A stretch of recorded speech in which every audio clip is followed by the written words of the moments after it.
Forgotten username recovery failed on Chime Spending Fix. If you've tried recovering your Chime Spending account username and failed, most people get it wrong by rushing the process or using an outdated email. The surprising truth is that with the right steps, you can regain access quickly and securely. Step 1.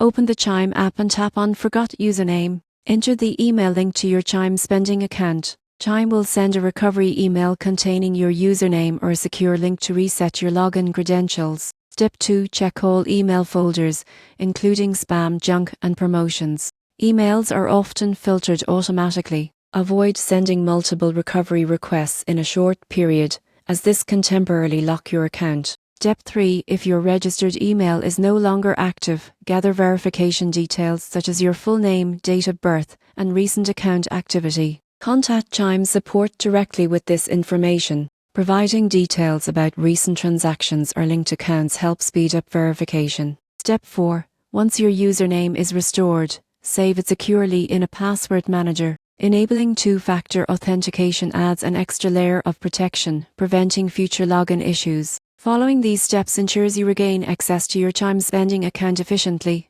keeping your finances and daily transactions uninterrupted. Proper verification and credential management are essential for smooth and secure access.